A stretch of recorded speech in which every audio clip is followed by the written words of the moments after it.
Assalamualaikum warahmatullahi wabarakatuh. Baik kawan-kawan, kali ini saya akan mencontohkan untuk setting router Huawei IG Ecolab IG8141 H5 sebagai akses point, hotspot maupun statik rumahan. Untuk langkah awal sebelum kita memulainya, yaitu kita pastikan dulu di IP statiknya di laptop kita atau komputer kita bawaannya router ini, yaitu 192.168.18.1 yaitu pintu gerbangnya, supaya kita bisa mengakses si router ini ya teman-teman. Lalu untuk selanjutnya kita masuk di sini, kita ketikkan IP-nya, kita mulai 192, kita isikan ke pintu gerbang tadi IP sesuai alamat router 192.168.18.1, kita enter.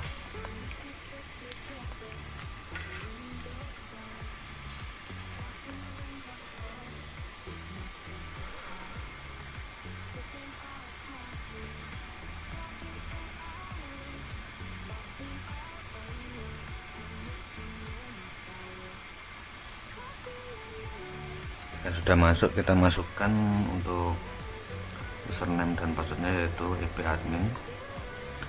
Untuk mengetahui password dari router ini, kawan-kawan bisa melihat video saya sebelumnya ya teman-teman. Jadi ini sudah saya rubah kemarin menjadi router 123.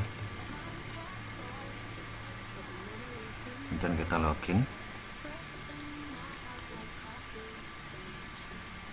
Jadi untuk penerapannya router ini saya taruh di access point jalur interface Ether 5 ini teman-teman, dengan menggunakan rank IP interface Ether 5 ini ya, Ether 5 192.168.60.1 slash ranknya 1254.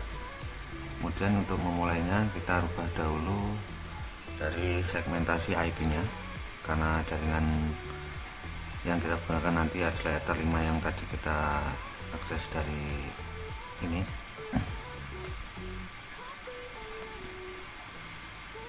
Ini menggunakan rank IP Ether 5 ini adalah IP 192.168.60.1. Kita akan menstatikkan di sini di posisi LAN-nya.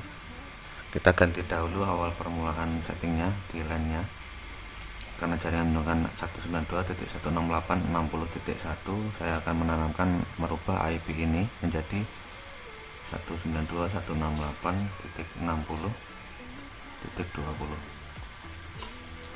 untuk secondary addressnya kita disable teman-teman, supaya tidak konflik nantinya. Kemudian kita apply, dan untuk nanti kita harus matikan fitur-fitur yang tidak kita fungsikan supaya tidak membebani router ini ya teman-teman, karena router ini memang open source, resource-nya sangat banyak menunya. Kadang memorinya suka sampai 70%, karena semua defaultnya di sini masih belum ada yang di disable, itu kinerjanya akan memakan resource, CPU-nya akan tinggi, juga membuat router ini juga panas.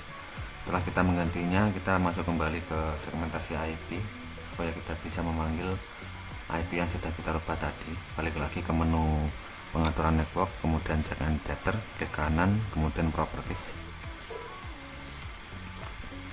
Mohon maaf jika terlalu cepat, nanti teman-teman bisa putarnya agak perlambat 0,75 atau 0,5. Jadi sudah kita rubah menjadi 60.20. Di sini IP LAN dari komputer kita harus kita rubah di atasnya, yaitu 21. Kemudian di sini gerbangnya sesuai router yang kita tanam di router tadi 60.20. Lalu kita oke.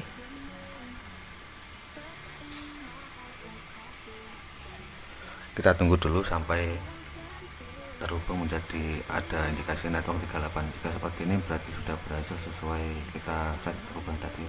Kita balik lagi untuk memanggil IP yang sudah kita rubah, yang sebelumnya 18.1 sudah kita rubah menjadi 60.2. kita harus memanggilnya sesuai yang kita rubah tadi 60.20. sambil kita tunggu. Biasanya setelah kita memanggilnya tampilannya akan seperti ini ya teman-teman. Ini tidak masalah. Kemudian jika sudah memanggilnya, kita klik lanjutkan situs, lanjutkan ke situs, kemudian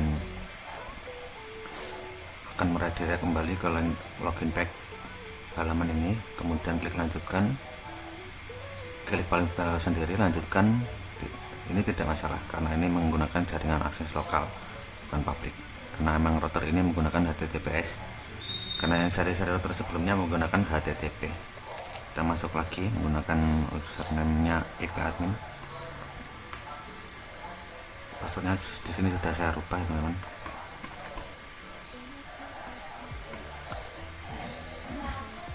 Untuk cara merubah passwordnya juga bisa melihat video saya sebelumnya, supaya tidak kesulitan nanti teman-teman mengganti memasukkan passwordnya. Kita masukkan kembali, mungkin ada yang keliru teman-teman.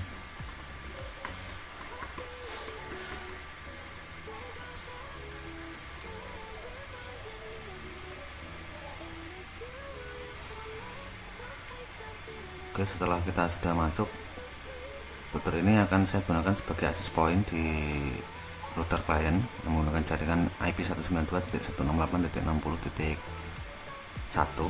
dan IP router ini akan saya taruh menjadi IP ini 192.168.60.20 dengan port 80 untuk membuka akses ini. Kemudian setelah itu kita masuk ke menu LAN, kemudian port kita centang semua 1 sampai 4. Kita centang semua LAN 1 sampai 4 karena akan saya fungsikan ketika nanti di bawah router ini ada router lagi, akan saya colok kembali menggunakan estafet router kembali supaya bisa berfungsi. Kita centang semua. Jika teman-teman ingin custom beberapa saja yang fungsikan, bisa dirubah yang mana yang bisa itu. Kemudian untuk selanjutnya ke DHCP server,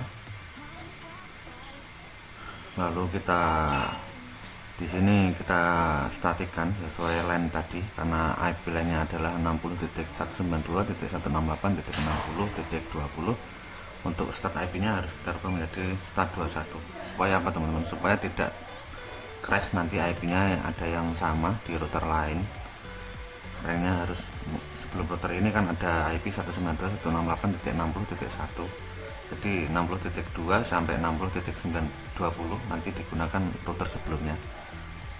Jika ada router jaringan IP untuk access point hotspot biar tidak crash, maka IP di router ini kita rubah menjadi startnya. Ketika nanti ada perangkat HP yang terhubung ke router ini, meskipun SSID nya disamakan, klien akan mendapatkan IP mulai dari IP 21 hingga 254 nanti.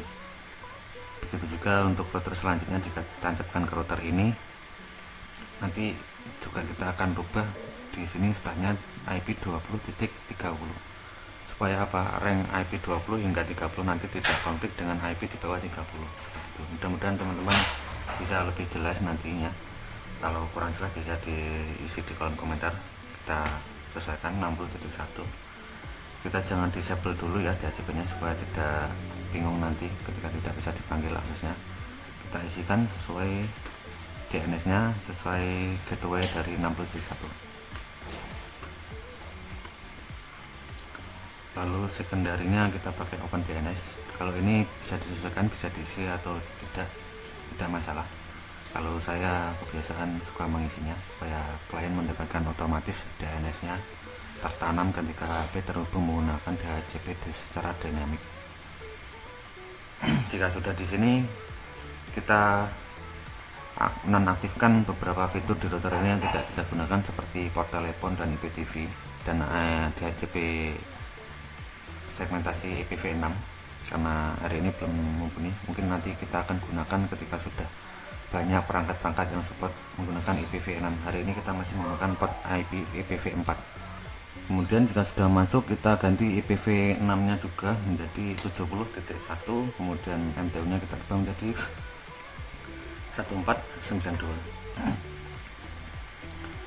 Enable root nya kita disable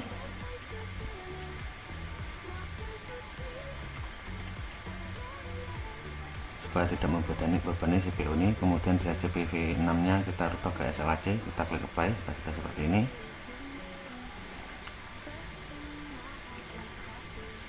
jika teman-teman hanya merubah dari segmentasi IP dan mode WAN-nya nanti ya di akhir video saya untuk settingnya mode bridge. Itu saja, nanti router ini juga akan cepat panas karena fitur-fitur yang tidak digunakan tetap kita enable masalahnya seperti itu. Untuk langkah selanjutnya kita masuk ke menu TR9, kita cari dulu di menu voice ya. Ini jalur telepon VoIP basic, ini adalah untuk jalur telepon karena hari ini kita sudah tidak terlalu menggunakan ini. Supaya tidak nantinya membebani router ini, kita nonaktifkan juga fitur-fitur dari telepon ini. Kita geser ke bawah, kemudian pilih VoIP Advance.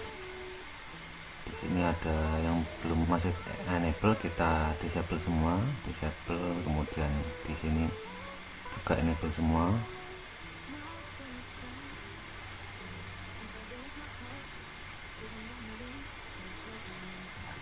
Untuk yang enable DSCP pass filter jangan di disable ya teman-teman. Jika sudah seperti ini dan ini G allow dan G711 allow juga sampai ini jangan di disable juga. Ini untuk port switch antar port LAN. Jadi teman-teman ketahui ini saja yang di disable. Nanti bisa teman-teman ulang di videonya. Saya yakin teman-teman akan paham jika berulang-ulang melihat video ini. Memang kalau belajar menggunakan secara virtual seperti ini memang agak belum beradaptasi, agak susah teman-teman. Kita harus mengulang-ulang videonya supaya bisa paham kita nantinya kemana alur settingan ini nantinya dan fungsinya sesuai kebutuhan masing-masing. Kita masuk ke SIP ini. Untuk ini sudah selesai untuk jalur telepon. Kemudian di TR069 nya juga kita disable. Jika enable nanti akan tertulisan meminta username password, sedangkan kita tidak memfungsikan ini. Kita isi sesuai keinginan kita aja, ini tidak perlu masalah karena tidak mengimbas ke jaringan NAT. Karena jika tidak diisi tidak akan bisa diklik net disable. Ini juga terserah teman-teman mau di siapa, yang penting ketika sudah diisi akan bisa di disable. Jika di sini di enable, di disable dan ini tetap kosong, dia tidak mau di apply.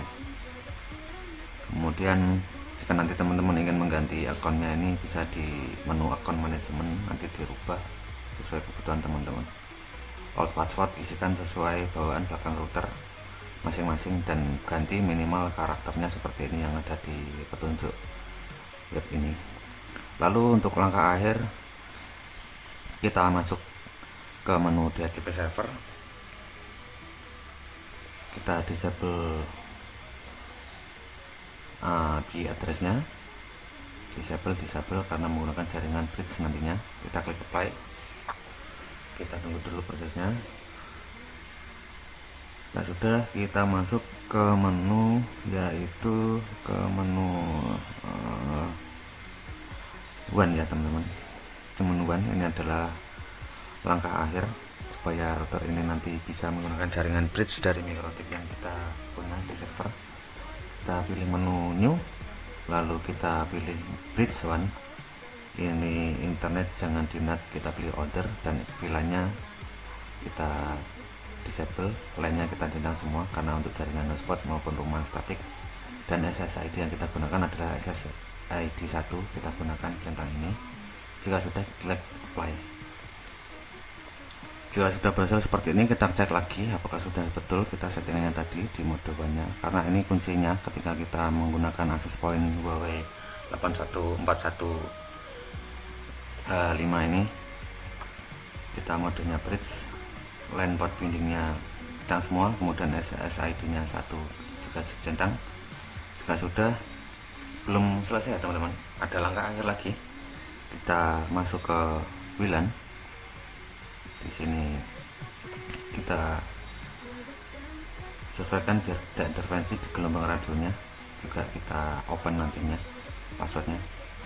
Dan untuk jaringan spot di sini misalkan kita isi hotspot untuk SSID nya, kemudian authentication mode kita open, tidak ada enkripsi. biarkan saja jika di sini ada keterangan merah, kemudian apply. Kemudian jika sudah membuat SSID nya dan tidak mempassword router ini, jaringan terbuka karena menggunakan jaringan hotspot, kita cari frekuensi yang terbaik dari gelombang radio biar tidak interferensi juga. Untuk DX powernya kita supaya lebih jauh menjadi 100, kita turunkan saja menjadi 80% ya, biar tidak interferensi dengan gelombang radio di lokasi nantinya, karena ini banyak wifi di sekitaran lokasi. Kemudian channelnya kita rubah menjadi ke 13 dan channel widthnya jangan sampai 20/40, nanti akan kacau gelombangnya. Kita rubah menjadi 20 MHz dan kita apply. Kita tunggu prosesnya.